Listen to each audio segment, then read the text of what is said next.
Bumili ako ng almusal sa 7-Eleven dito sa Thailand. Masarap ba ang mga pagkain? Bakit sa amin mo tinatanong, ikaw yung kumain dyan? Hindi nakakatawa! Hi mga babe, I just woke up and it's currently 10:09 na ng umaga at samahan niyo akong mag-almusal sa 7-Eleven dito sa Thailand.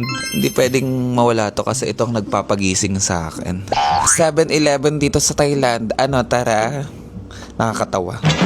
Hindi nakaka-beautiful yung ganyan Diyos ko, ang dumi. Nakakatakot tong elevator nung hotel ko. Tingnan niyo, parang may nanghihingi ng hostesya. Ayan parang sobrang luma naman. Ano ba yan? Mamimiss ko tong mirror na to. Dito ako lagi nag-outfit check Diba? Lovely, but you still have a price at the back. Ay, sorry? You still have a price at the back. Oh, I have A price tag. a price tag. Can you hide it, Mom? Oh, thank you so much. Gorgeous. Thank you so much. Where are you from? Philippines, but I'm Canadian. Oh, Canadian. Ikaw. Ay, leche. Pinoy pala. Your accent, I know you're Filipino. Yes, I'm Filipino, Ma. Nasaan ka sa atin? Sa ano po ako, Laguna. Oh. Kayo po? And you're Boracay. Aklan. Mamimiss ko din tong pintuan na yan, mga ve. Ang init dito parang sa Pilipinas lang din. Parang ang mas grabe yata init dito. Madali kang putokin dito kasi ang init.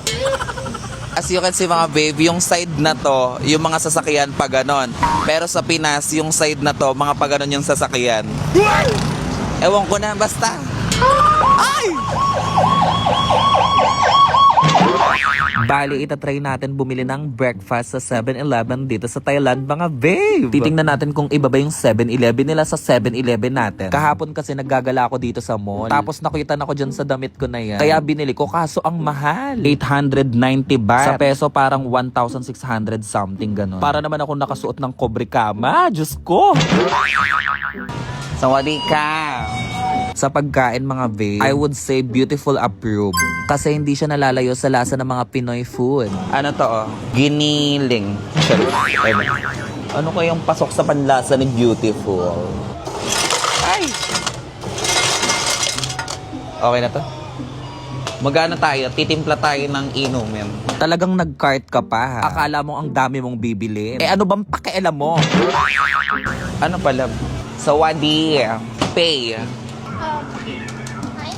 No. Pay. Pay. Pay. Babaya. Wait. Pay. Okay. Wala bang prutas? Parang gusto ko ng prutas. You have fruit? Fruits? Fruits. Wag na lang mag-fruits.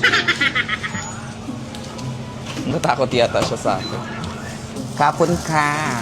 Ito na lahat na napamili ko. Sa hotel na natin kakainin. Oh, sobrang hot. May binili akong ganito. Titimplahin natin siya. Yan!